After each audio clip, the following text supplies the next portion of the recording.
अहिंसा पूर्वक राज्य शासन करने के विषय में द्युमत्सेन और सत्यवान का संवाद। युधिष्ठिर ने पूछा, पितामह, राजा किसी की हिंसा किए बिना प्रजा की रक्षा कैसे कर सकता है? भीष्म जी ने कहा, युधिष्ठिर, इस विषय में द्युमत्सेन और सत्यवान के संवाद रूप प्राचीन इतिहास का यह उदाहरण दिया जाता है। सुना है, एक दिन सत्यवान ने देखा कि पिता की आज्ञा से बहुत से अपराधी फांसी पर चढ़ाने के लिए ले जाए जा रहे हैं। उस समय उन्होंने पिता के पास जाकर कहा, पिताजी, यह सत्य है कि कभी ऊपर से अधर्म सा दिखाई देने वाला कार्य धर्म हो जाता है और धर्म सा प्रतीत होने वाला कार्य भी अधर्म का रूप धारण कर लेता है। तथापि किसी का प्राण लेना तो किसी तरह धर्म नहीं हो सकता। द्युमत्सेन बोले, बेटा, यदि अपराधी का वध करना भी अधर्म हो तो धर्म क्या हो सकता है? अगर डाकू मारे न जाएं तो धर्म अधर्म सब मिलकर एक हो जाएं। कलयुग में तो लोग दूसरों की वस्तु को सीधे हड़प लेना चाहते हैं। यह वस्तु मेरी है, उसकी नहीं है, ऐसा कहने लगते हैं। ऐसी दशा में दंड के बिना लोक यात्रा का निर्वाह कैसे हो सकता है? यदि तुम दंड के बिना भी निर्वाह का कोई उपाय जानते हो तो बताओ। सत्यवान ने कहा, पिताजी, क्षत्रिय, वैश्य तथा शूद्र, इन तीनों वर्णों को ब्राह्मणों के अधीन कर देना चाहिए। जब चारों वर्णों के लोग धर्म के बंधन में बंधकर उसका पालन करने लगेंगे तो उनकी देखा-देखी दूसरे मनुष्य, सूत, मागध आदि भी धर्म का आचरण करेंगे। अगर कोई ब्राह्मण की आज्ञा न माने तो ब्राह्मण को राजा के पास जाकर कहना चाहिए कि अमुक मनुष्य मेरी बात नहीं सुनता। फिर राजा उस व्यक्ति को दंड दे। दंड विधान ऐसा होना चाहिए जिसमें प्राण जाने का भय ना हो। नीति शास्त्र की आलोचना और अपराधी के कार्य पर भली भांति विचार किए बिना दंड देना अच्छा नहीं है। राजा जब डाकुओं का वध करता है तो उनके साथ बहुत से निरपराध मनुष्य, डाकुओं के माता-पिता, स्त्री पुत्र आदि भी काल के ग्रास बन जाते हैं। अतः राजा को बहुत सोच विचार कर दंड का निश्चय करना चाहिए। दुष्ट पुरुष भी कभी साधु संग से सुधरकर सुशील बन जाता है तथा बहुत से दुष्ट पुरुषों की भी संतानें अच्छी निकल आती हैं। इसलिए दुष्टों को प्राण दंड देकर उनका मूलोच्छेद नहीं करना चाहिए। उनकी जड़ उखाड़ना सनातन धर्म नहीं है। हल्का सा शारीरिक दंड देना उचित है जिससे उनके पापों का प्रायश्चित हो जाए, अथवा सर्वस्व छीन लेने का भय दिखाया जाए, कैद कर लिया जाए या नाक कान आदि काट कर उन्हें कुरूप बना दिया जाए।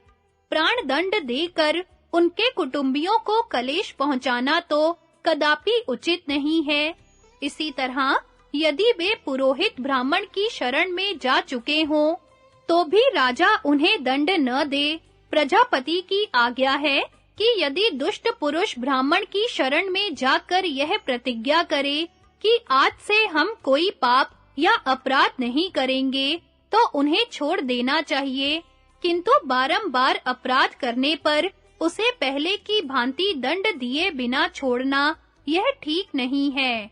माथ मुड़ाकर दंड और मृग चर्म धारण करने वाले सन्यासी यदि पाप करें तो उन्हें भी दंड देना चाहिए। द्युमत्सेन ने कहा, बेटा, जिस तरह से हो सके प्रजा को धर्म की मर्यादा के भीतर रखना चाहिए, यही राजा का धर्म है। लुटेरों का वध न किया जाए तो वे सारी प्रजा को कष्ट पहुंचाते हैं। पहले के लोगों को राह पर लाना सुगम था क्योंकि उनका स्वभाव कोमल होता था। सत्य में उनकी विशेष रुचि थी और द्रोह तथा क्रोध की मात्रा उनमें बहुत कम थी। उस समय अपराधी को धिक्कार देना ही भारी दंड समझा जाता था।